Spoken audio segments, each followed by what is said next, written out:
YouTube की study channel में आपका स्वागत है।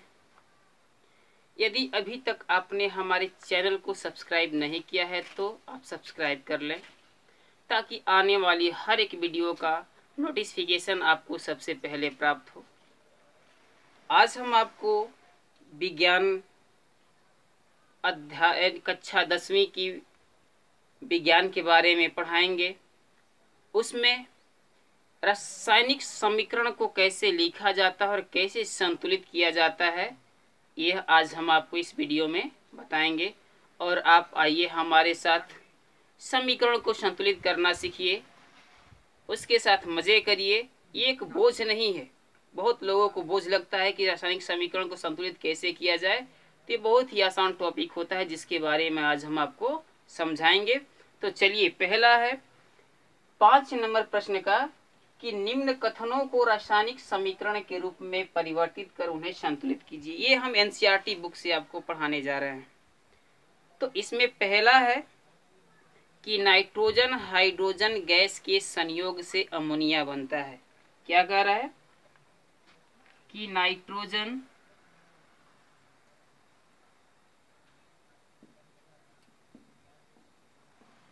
हाइड्रोजन गैस के संयोग से अमोनिया बनती है। प्रश्न है कि नाइट्रोजन हाइड्रोजन गैस के संयोग से अमोनिया बनती है, तो कैसे हम बनाएं। देखिए, सर्वप्रथम ये हमें बात ध्यान में रखना है कि जो एकक परमाणु होते हैं उनको हम केवल वैसे ही लिख देते हैं, लेकिन जितनी गैसें होती हैं उन गैसों को हम हमेशा अणुओं के रूप में लिखते हैं, आणविक रूप में ही लिखते हैं। तो यहाँ पे नाइट्रोजन है, तो नाइट्रोजन एक गैस है और हाइड्रोजन भी क्या है, एक गैस है। तो यहाँ पे नाइट्रोजन को हम लिख देंगे N2 और हाइड्रोजन को लिख देंगे H2। अब यहाँ पे हम तीर लगाते हैं। जब भी रासायनिक समीकरण लिखा जाता है तो दो परमाणुओं के बीच में प्लस, जो अभिकारक होते हैं या क्रियाकारक होते हैं उनके बीच में प्लस का चिन्ह लगाते हैं, उसके बाद तीर लगा करके उन्हें संतुलित करते हैं। तो यहाँ भी 2 से गुणा है और यहाँ भी 2 से गुणा है, यानी कि 2 अणु है। यहाँ पे ध्यान दीजिएगा, जब यहाँ भी 2 अणु और यहाँ भी 2 अणु तो आप यहाँ पे लिख देंगे 2। लेकिन बोला है कि अमोनिया बनती है, तो हम यहाँ पे लिख देंगे अमोनिया का सूत्र होता है NH3। अब देखिए, जब अमोनिया का सूत्र NH3 होता है तो इसको हम संतुलित कैसे करते हैं। तो आइए हम आपको संतुलित करना सिखाते हैं कि कैसे संतुलित किया जाता है। तो आप ध्यान दीजिए कि यहाँ भी 2 है और यहाँ भी 2 है, तो आप यहाँ पे लिख लेंगे पहले 2 और 2 के बाद आप अमोनिया को उतार देते हैं यहाँ पे NH3। अगर नहीं भी उतारते हैं तो पहले इसे मिटा लीजिए। नाइट्रोजन को ले लीजिए। यहाँ पे नाइट्रोजन का परमाणु क्रमांक कितना होता है, 7। इसको आप तोड़ते हैं तो 2 और 5 के रूप में टूट जाता है। इसके बाह्यतम कक्षक को पूरा करने के लिए कितने इलेक्ट्रॉनों की आवश्यकता होती है, तो 3 इलेक्ट्रॉनों की आवश्यकता होती है। तो आप यहाँ पर लिख देंगे 3। और हाइड्रोजन का इलेक्ट्रॉनिक विन्यास करिए तो यहाँ पे हो जाएगा 1 और यहाँ पे आप लिख सकते हैं 1, क्योंकि हाइड्रोजन का परमाणु क्रमांक 1 ही होता है तो इसका विन्यास भी होगा 1। तो यन, अब 2 भूल जाइए कि 2 भी है यहाँ पे, तो यन का यदि आप इसमें n में गुणा कराते हैं तो यन एक में यन, और यहाँ पे H का 3 में गुणा कराते हैं तो हो जाएगा NH3। इस प्रकार से बना अमोनिया। लेकिन अब इसको हमें संतुलित करना है तो यहाँ पे लिख देंगे H2 3H2 प्लस N2। अब आपका संतुलित हो गया। कैसे कि यहाँ पे देखिए 2 यहाँ पे है तो 2 तिहाई 6 हाइड्रोजन है, तो यहाँ पे लिख देंगे 2 तिहाई 6 और 2 नाइट्रोजन है, तो यहाँ पे 2 नाइट्रोजन आपको प्राप्त हो रहा है। तो ये संतुलित करने का इसका तरीका। अब जो दूसरा है समीकरण, दूसरा समीकरण है कि हाइड्रोजन सल्फाइड गैस का वायु में दहन कराने पर जल एवं सल्फर डाइऑक्साइड बनता है। चलिए तो दूसरा पढ़ते हैं। कह रहा है कि हाइड्रोजन सल्फाइड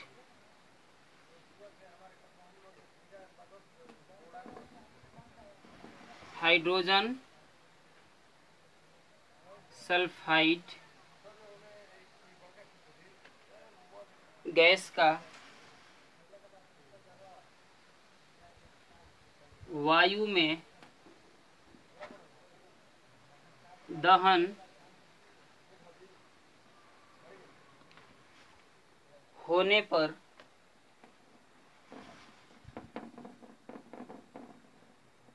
जल एवं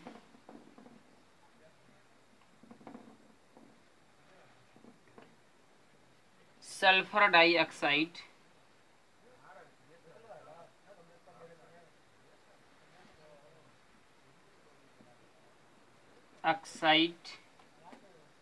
गैस बनती है। तो पहले आप हाइड्रोजन सल्फाइड गैस का सूत्र जानेंगे। तो देखिए सूत्र कैसे, यदि आपको हाइड्रोजन सल्फाइड का सूत्र नहीं मालूम है तो सूत्र कैसे मालूम करेंगे आप, हम आपको सूत्र भी मालूम करना सिखाएंगे, किसी भी तरह का सूत्र कैसे बनाया जाता है। तो चलिए, हाइड्रोजन और सल्फर मिल करके हाइड्रोजन सल्फाइड का निर्माण करते हैं। तो पहले आप लिख लेते हैं यहाँ पे हाइड्रोजन और यहाँ पे लिख लेते हैं सल्फर। अब आपको इसकी संयोजकता के बारे में मालूम होनी चाहिए कि संयोजकता इसकी कितनी होती है और इसकी कितनी। तो इसका होता है 2 और इसका होता है 1। इसका 2 कैसे होता है, तो सल्फर का परमाणु क्रमांक 16, इसको तोड़ दीजिए, 2 8 6। अभी इसके बाह्यतम कक्षक में इलेक्ट्रॉनों को पूरा करने के लिए 2 इलेक्ट्रॉनों की कमी है, मतलब यहाँ होने चाहिए 8 लेकिन है कितने, 6। तो ये उसी को हमने यहाँ पे 2 लिख दिया। अब इसका इधर गुणा और इसका इधर गुणा कराएंगे तो हो जाएगा H2S। ये है आपका हाइड्रोजन सल्फाइड, यहाँ पे लिख दिए H2S।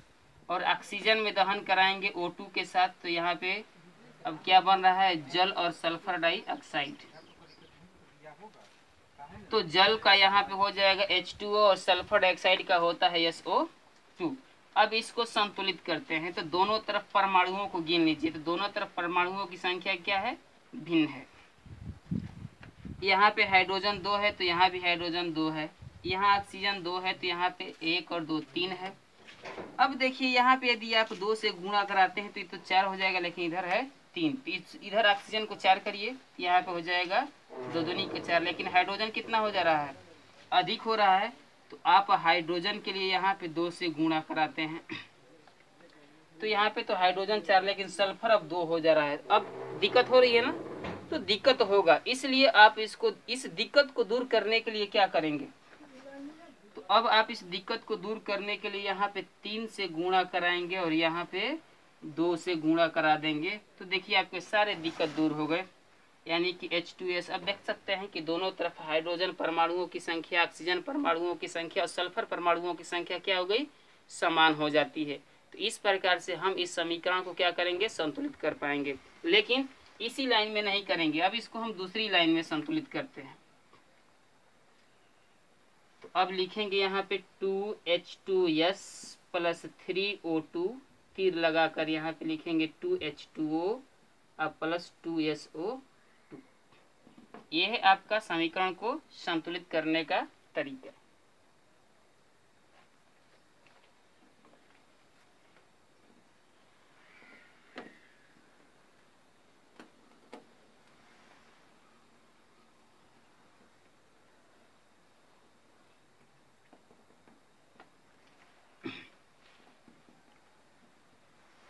अब तीसरा है इसमें, तो तीसरा इसमें क्या है कि एल्यूमिनियम सल्फेट के साथ अभिक्रिया कर बेरियम, यहाँ पे दे रहा है कि एल्यूमिनियम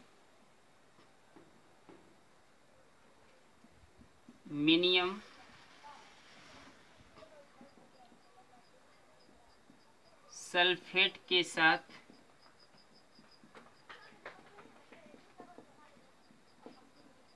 क्रिया कर barium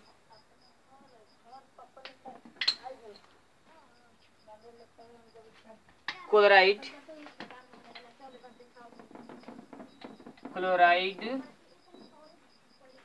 aluminium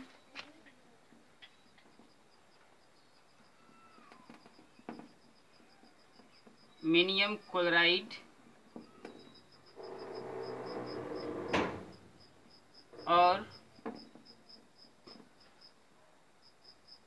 barium sulphate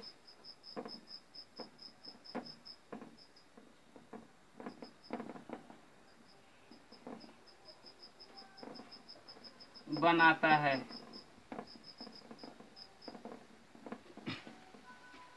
aluminium sulphate, aluminium sulphate का सूत्र बहुत लोगों को याद होगा, बहुत लोगों को नहीं याद होगा। तो चलिए एल्यूमिनियम सल्फेट का सूत्र हम पहले जानते हैं। यहाँ पे पहले लिख देते हैं, एल्यूमिनियम का होता है Al और सल्फेट का होता है SO4। इसकी संयोजकता कितनी होती है? 3। इसकी संयोजकता कितना होता है? 2। इधर गुणा करा दीजिए दोनों में, तो हो जाएगा Al2SO4 का होल थराइज। यहाँ लिख दीजिए Al2SO4 का whole thrice plus barium chloride. Barium chloride का सूत्र होता है BaCl2।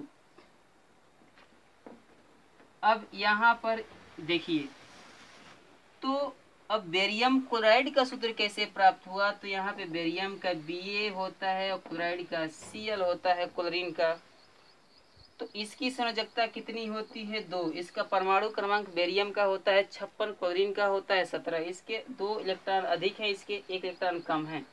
यहाँ पे एक से क्रॉस मल्टीप्लाई कराएंगे तो हो जाएगा BaCl2।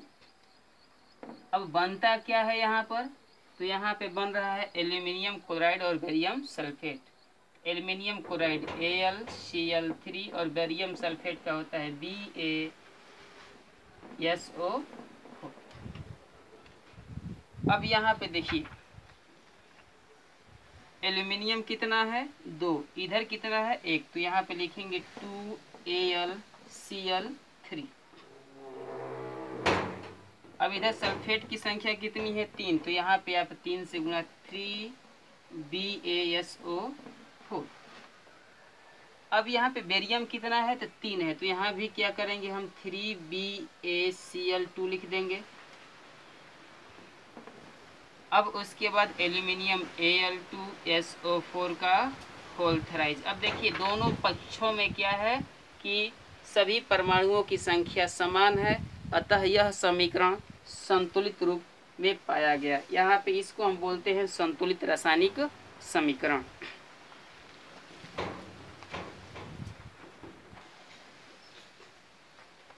ये तीसरा था। अब चौथा देखेंगे। चौथा क्या कह रहा है कि पोटेशियम धातु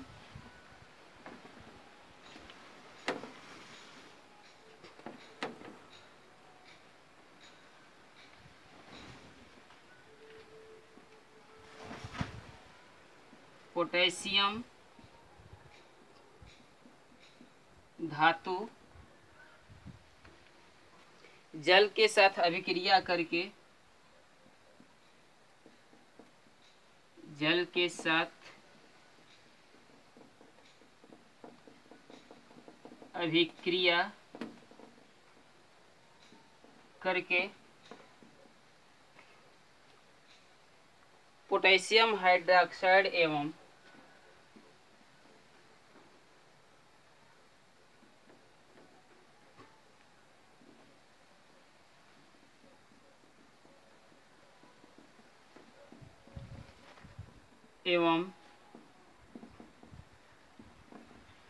हाइड्रोजन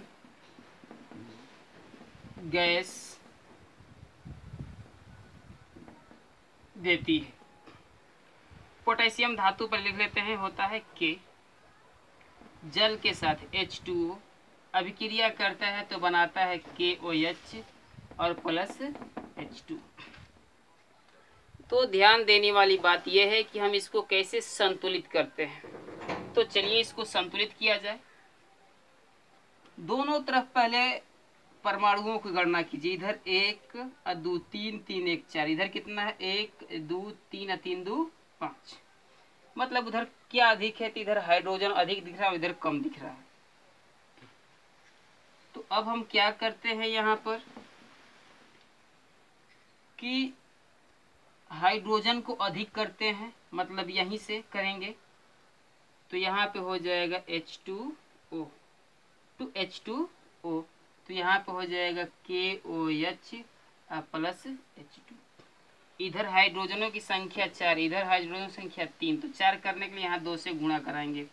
तो ऑक्सीजन 2 है तो 2 तो पूरा हो गया, लेकिन पोटेशियम कितना है 1, तो यहाँ पे आप क्या करेंगे 2 से गुणा करा देंगे। इस प्रकार आपका चौथा भी समीकरण संतुलित पाया गया। अब इसमें दिक्कत यदि हो रही है तो आप सबसे पहले क्या करेंगे, बहुत सारे सूत्रों को याद करेंगे, पहले अध्याय को समझेंगे, चैप्टर में कैसे पढ़ाया गया है, कैसे समझाया गया, उसके आधार पे आप क्या कर सकते हैं, इसको संतुलित कर सकते हैं। चलिए, तो अगला प्रश्न है 6 नंबर।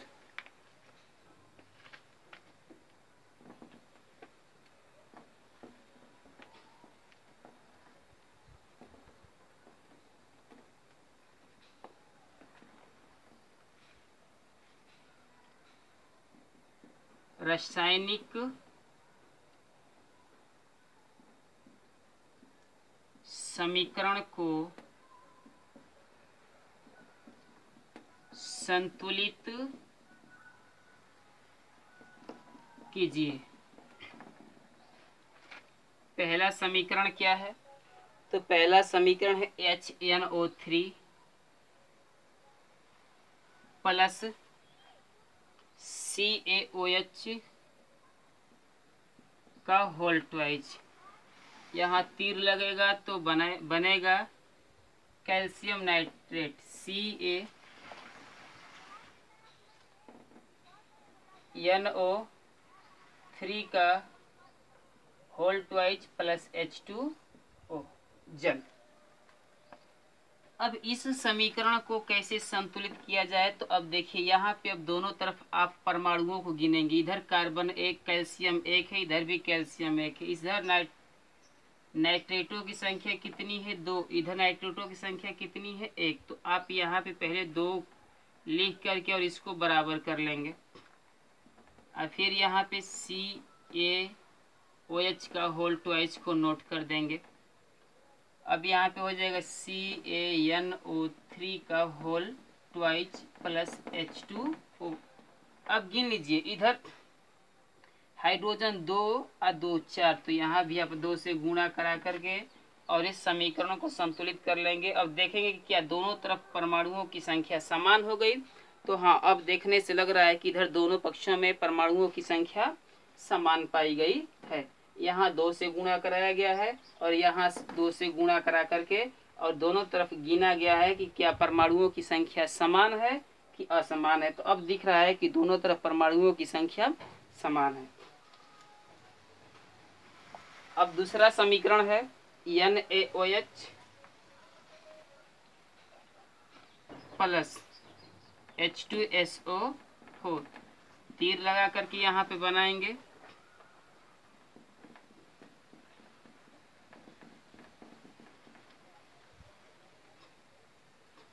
Na2SO4 plus H2O। अगला समीकरण इस प्रकार दिया गया है। इसको संतुलित कैसे किया जाए, तो दोनों तरफ पहले हम परमाणुओं की गणना करते हैं।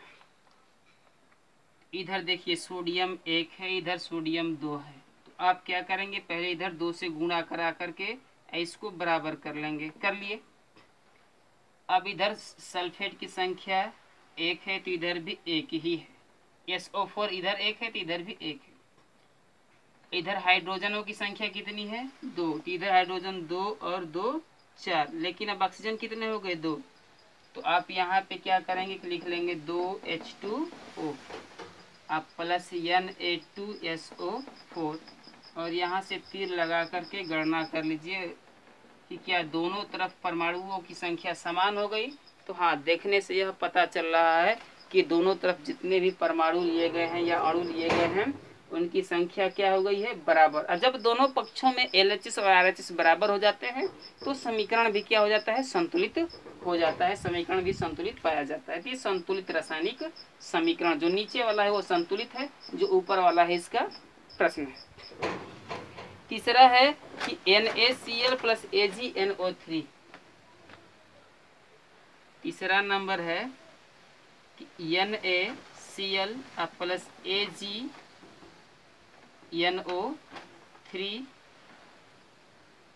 तीर लगाएंगे तो यहाँ पे क्या प्राप्त हो जाएगा, तो यहाँ पे हो जाएगा AgCl प्लस NaNO3। इधर सोडियम की संख्या 1 है तो इधर भी 1 है, NO3 की संख्या 1 है तो इधर भी 1 है, यहाँ Ag 1 है तो यहाँ भी Ag 1 है, Cl 1 है तो यहाँ भी Cl 1 है। देखने से लग रहा है कि समीकरण क्या है, संतुलित है। तो इसे कुछ नहीं करना है, आपको उसी तरह नीचे क्या करना है, नोट कर देना है। तो NaCl प्लस AgNO3 और यहाँ पे हो जाएगा AgCl प्लस NaNO3। अब देखिए, इसको बोलते हैं सोडियम क्लोराइड, इसको बोलते हैं सिल्वर नाइट्रेट। ये है सिल्वर क्लोराइड और ये है सोडियम नाइट्रेट। इस तरह हम इसका सभी का नाम याद रखते हैं। इसका नाम है नाइट्रिक अम्ल, ये है कैल्शियम हाइड्रोक्साइड, ये है कैल्शियम नाइट्रेट, ये है जल। इसी प्रकार ये है सोडियम सल्फेट, ये है सांद्र सल्फ्यूरिक अम्ल, ये है सोडियम हाइड्रोक्साइड। यहाँ पे सबका नाम आपको बताया जा चुका है कि सबका कैसे हम नाम याद रखेंगे। अब देखिए, इसी प्रकार हम समीकरण को क्या करते हैं कि दोनों तरफ LHS की तरफ और RHS की तरफ दोनों तरफ हम परमाणुओं की गणना कर लेते हैं। अगर सही होता है, अगर दोनों तरफ परमाणुओं की संख्या बराबर होती है तो हमारा समीकरण क्या होता है, संतुलित होता है। अब देखिए, इसी में एक और है क्वेश्चन, उसको हम समझा देते हैं। तो उसको आप किस प्रकार से संतुलित करेंगे वो भी आप देख लीजिए। वो है कि बेरियम क्लोराइड चौथा BaCl2 प्लस H2SO4, यहाँ पे हो जाएगा, दिया है कि BaSO4 प्लस HCl। अब हम क्या करेंगे, दोनों तरफ परमाणुओं की गणना करेंगे कि दोनों तरफ परमाणुओं की संख्या समान है। यहाँ पे Ba 1 है तो यहाँ भी Ba 1 है, SO4 1 तो यहाँ भी SO4 1, यहाँ पे H2 2 है, हाइड्रोजन यहाँ पे क्लोरीन 2 है, मतलब कि यहाँ पे इधर 1 1 ही है। तो यहाँ पे हमको देखने से लग रहा है कि यहाँ 2 से गुणा करा देंगे तो हमारा समीकरण क्या हो जाएगा, तो संतुलित हो जाएगा। इसको हम उसी तरह उतार देंगे, BaCl2 प्लस H2SO4, तीर लगाएंगे तो यहाँ पे हो जाएगा BaSO4 प्लस 2HCl। अब देखिए आपका समीकरण कैसा है, तो अब आपका समीकरण संतुलित पाया गया है। इसी प्रकार समीकरण को संतुलित किया जाता है। अब 6 के बाद 7 नंबर का क्वेश्चन है। तो 7 नंबर क्वेश्चन में बोल रहा है कि निम्न अभिक्रियाओं के लिए संतुलित रासायनिक समीकरण लिखिए।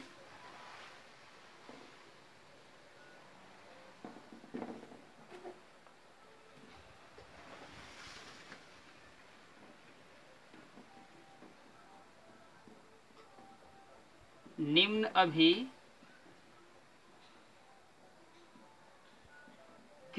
के लिए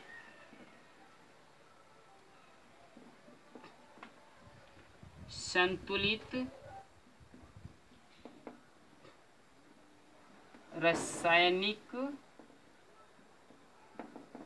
समीकरण लिखिए। इसमें पहला क्या दिया है, तो इसमें पहला है आपका कि calcium hydroxide plus carbon dioxide.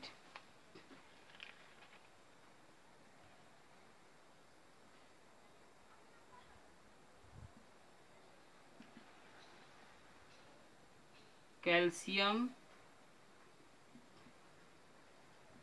Hydroxide plus carbon dioxide,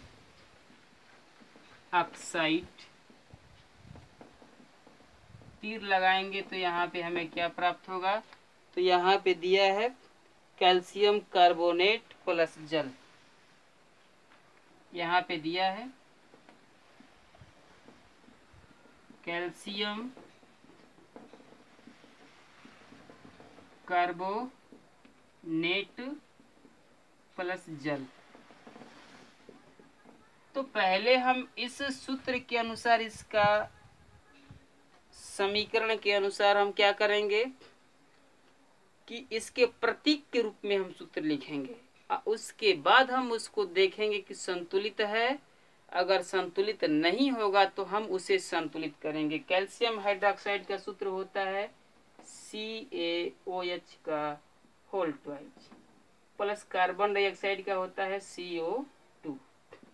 यहाँ पे कैल्शियम कार्बोनेट CaCO3 प्लस जल होता है H2O। अब इसको संतुलित करके देखिए, दोनों तरफ गणना कीजिए। इधर कैल्शियम है, ऑक्सीजन है, हाइड्रोजन है, कार्बन है।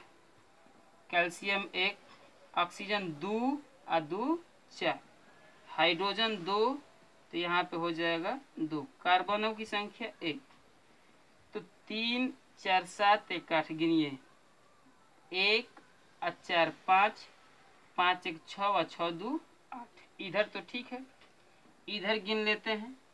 Ca की मात्रा कितनी है 1, CO की मात्रा कितनी है, तो 3 ये और 1 ये 4। H की मात्रा कितनी है 2 और कार्बन की मात्रा कितनी है 1। यानी कि LHS में भी टोटल 8 परमाणु हुए और RHS में भी परमाणुओं की संख्या टोटल 8 हुई। अतः यह रासायनिक समीकरण क्या है, ऑलरेडी संतुलित है, इसको हमें संतुलित नहीं करना है। तो इसी प्रकार से हम लिखते हैं और दोनों पक्षों में गणना करते हैं कि परमाणुओं की संख्या समान है कि असमान है, और हम ऐसे गिन करके और इसको संतुलित कर लेते हैं, दोनों तरफ बराबर बराबर परमाणुओं को रख करके।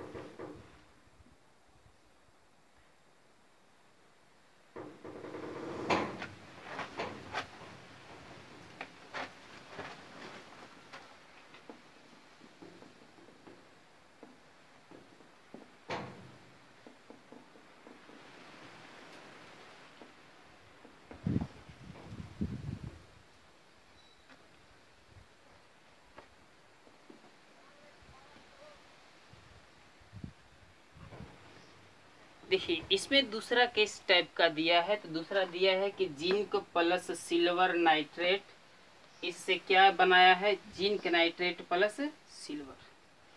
तो जिंक का क्या होता है, जिंक का होता है Zn, सिल्वर नाइट्रेट का होता है AgNO3, और यहाँ पे जिंक नाइट्रेट का हो जाएगा ZnNO3 का होल ट्वाइस प्लस सिल्वर का हो जाएगा Ag।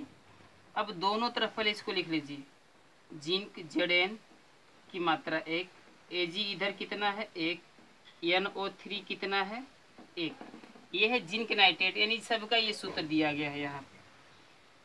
अब इधर लिखिए, जिंक 1 है, Ag कितना है 1 है, नाइट्रेट कितना है 2, मतलब इधर NO की संख्या कितनी है अधिक है, तो इधर भी बराबर ही होना चाहिए। तो यहाँ पे लिख देंगे Zn प्लस 2AgNO3। अब देखिए इधर 2 है तो इधर भी 2 से हम क्या करेंगे, मतलब कि यहाँ 2 से गुणा कराएंगे, तो इसमें हमने क्या कर दिया 2 से गुणा करा दिया, और यहाँ पे पाया गया ZnNO3 का होल ट्वाइस। अब इधर सिल्वर की संख्या कितनी हो गई है 2 हो गई है, तो यहाँ भी हम क्या करेंगे, लिख देंगे 2Ag। इस प्रकार हमारा समीकरण क्या पाया गया, तो इस तरह हमारा समीकरण संतुलित हो गया। तो इधर हम क्या करेंगे, LHS में और RHS में दोनों तरफ परमाणुओं की संख्या क्या करते हैं, मेजर कर लेते हैं, तुलना कर लेते हैं। जब बराबर हो जाता है तो ऐसे हम क्या करते हैं, इसको लिख देते हैं।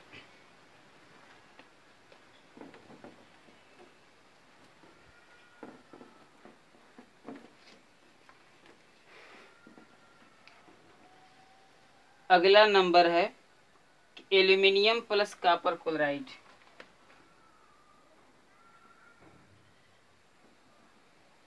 एल्यूमिनियम प्लस कॉपर क्लोराइड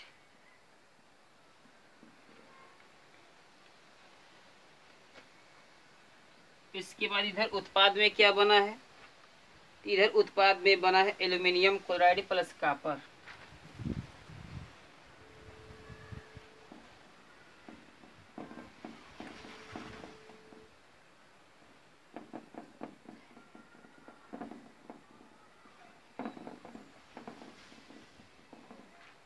देखिए ये अभिकारक है और ये क्या है, उत्पाद है।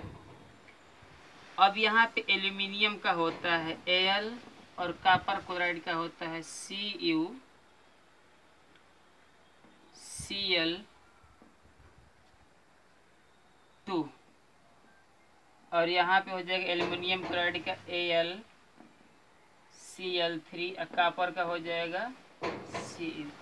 इस प्रकार से हम लिख लेंगे और ये देखते हैं कि संतुलित नहीं है, तो किस प्रकार से इसको संतुलित किया जाएगा जिसके बारे में हम आपको समझाएंगे। तो देखिए दोनों तरफ परमाणुओं की संख्या पहले गिन लीजिए, जैसे पहले गिने थे उसके अनुसार आप काउंट करते हैं तो आपको यहाँ पर 3 से गुणा कराना होगा और यहाँ पे 2 से गुणा कराना होगा और यहाँ भी 2 से गुणा कराना होगा और यहाँ 3 से गुणा कराना होगा, तब जाकर के आपका समीकरण संतुलित पाया जाता है।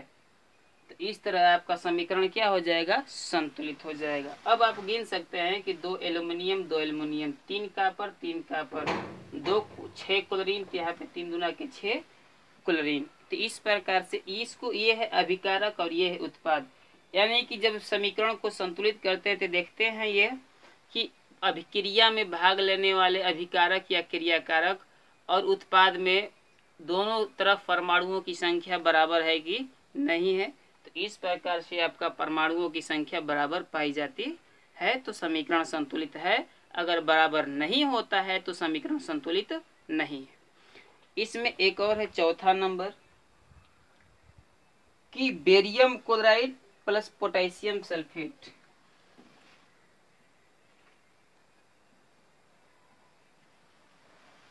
Barium chloride plus potassium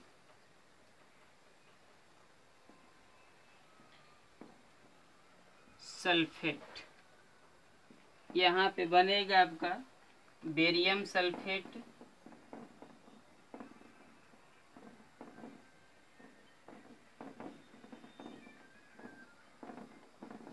plus potassium chloride.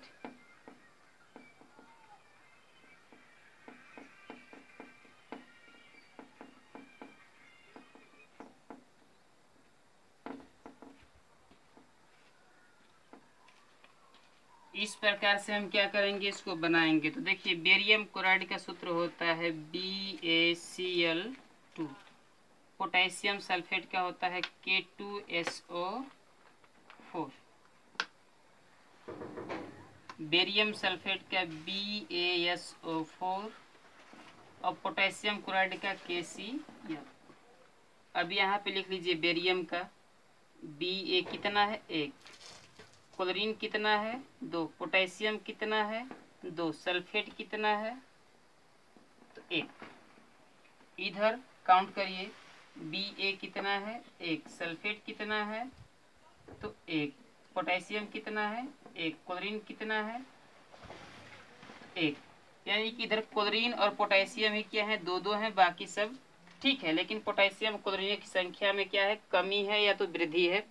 तो इस प्रकार इसको संतुलित करने के लिए हम क्या करेंगे, यहाँ 2 से गुणा करा देंगे तो हमारा समीकरण संतुलित हो जाएगा। तो देखिए इसको हम क्या लिख देंगे, यहाँ पे BaCl2 प्लस K2SO4 और यहाँ पे हो जाएगा BaSO4 प्लस 2KCl। अब आपका समीकरण यहाँ पे संतुलित, क्योंकि यहाँ से हम गणना के अनुसार देखते हैं तो इधर K और Cl में ही कमी आ रही है, तो अब यहाँ भी KCl की कमी क्या हो गई, पूरी हो जाती है।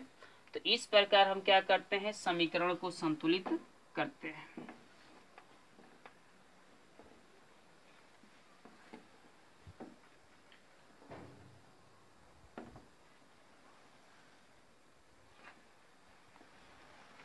इसके बाद 8 नंबर सवाल है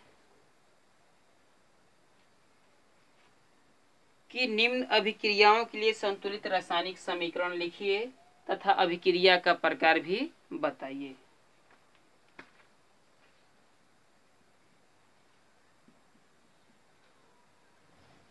तथा अभिक्रिया का प्रकार भी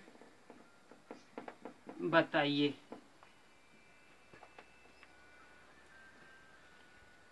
तो पहला है आपका potassium bromide plus barium iodide.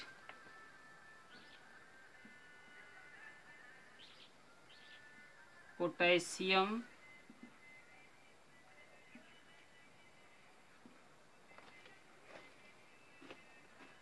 Bromide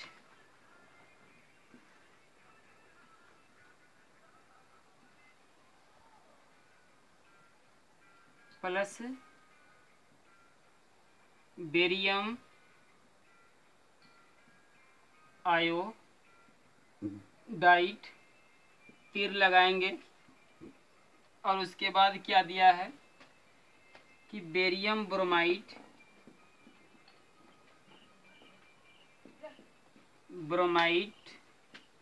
plus potassium iodide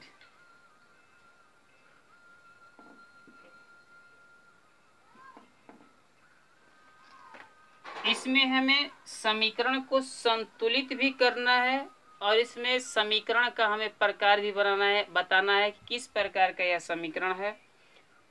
एकल विस्थापन है, द्विविस्थापन है, उसमें क्षेपीय अभिक्रिया, मतलब अभिक्रिया जितनी प्रकार की होती है उसी में से हमें कोई भी बताना है कि अभिक्रिया किस प्रकार का है।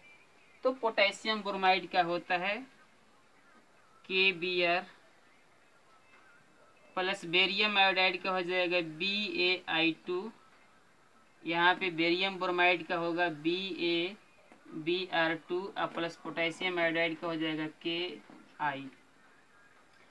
पहले आप इन दोनों तरफ क्या करिए कि परमाणुओं की गणना कर लीजिए और गणना के अनुसार देखा जाए तो यहाँ पे बेरियम की संख्या 1 है और यहाँ पे 2 है। यहाँ पे आप 2 से गुणा कराइए KBr।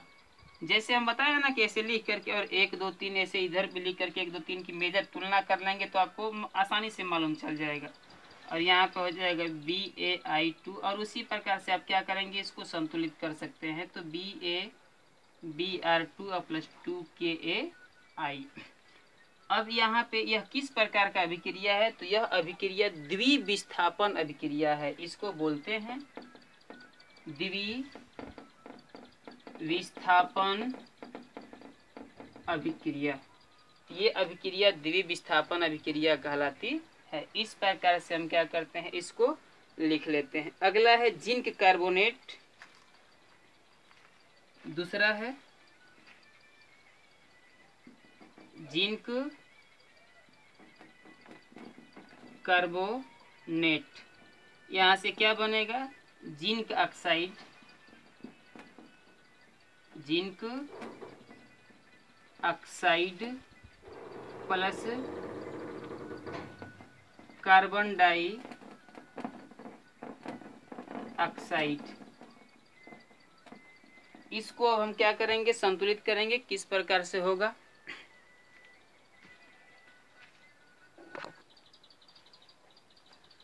देखिए। तो इसको हम कैसे हल करेंगे, इसको लिखा जाएगा जिंक कार्बोनेट ZnCO3। यहाँ पे जिंक ऑक्साइड ZnO हो जाएगा और कार्बन डाइऑक्साइड CO2। ये देखिए ये क्या है, संतुलित है। संतुलित है तो यह किस प्रकार की अभिक्रिया है, तो इसको बोलते हैं, देखिए जब एक रहे और टूट जाए तो उसको हम विघटन कहते हैं। तो यहाँ पे एकल अभिक्रिया, एक पदार्थ है और एक पदार्थ क्या होता है, दो रूपों में जब टूट जाता है, विभाजित हो जाता है, तो उसे हम विघटन अभिक्रिया कहते हैं। तो इसको विघटन अभिक्रिया कहा जाता है।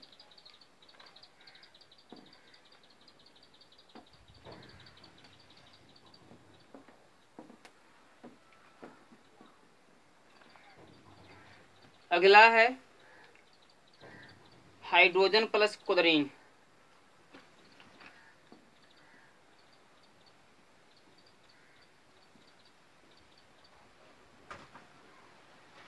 हाइड्रोजन प्लस क्लोरीन, यहाँ पे हो जाएगा hydrogen chloride.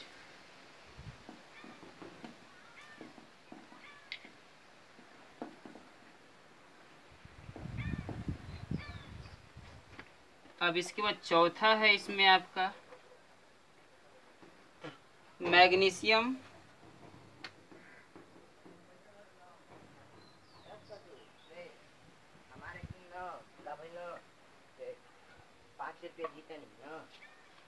Magnesium plus hydrochloric अम्ल, hydrochloric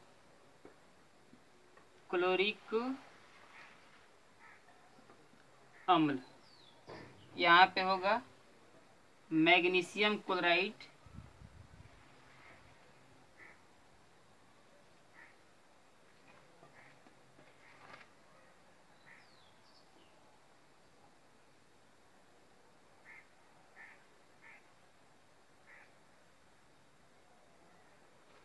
magnesium chloride plus hydrogen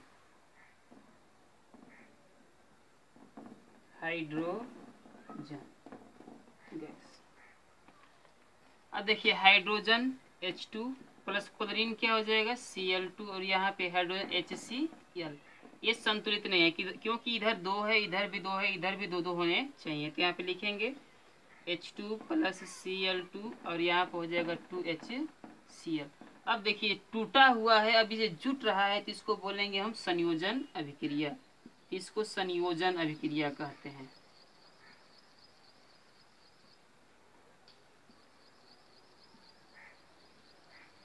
अब यह मैग्नीशियम Mg प्लस HCl, यहाँ पे क्या हो जाएगा MgCl2 प्लस H2। यहाँ पे देखिए दोनों तरफ क्या संतुलित है, इधर क्लोरीन 1 है, इधर क्लोरीन 2 है, इधर हाइड्रोजन 1 है, इधर हाइड्रोजन 2 है, इधर मैग्नीशियम 1, इधर मैग्नीशियम 1 है कि हाइड्रोजन क्लोरीन में उधर जाकर के क्या हो रहा है, परिवर्तन हो जा रहा है। तो हम यहाँ पे लिखेंगे Mg प्लस 2HCl और यहाँ पे हो जाएगा MgCl2 प्लस H2O। तो यह अभिक्रिया किस प्रकार की अभिक्रिया है, तो यह विस्थापन अभिक्रिया है। विस्थापन का मतलब होता है कि एक स्थान से हट करके दूसरे स्थान पे जाकर के जुड़ जाना। तो इस प्रकार की अभिक्रिया को विस्थापन अभिक्रिया कहते हैं। यहाँ लिख लेंगे विस्थापन।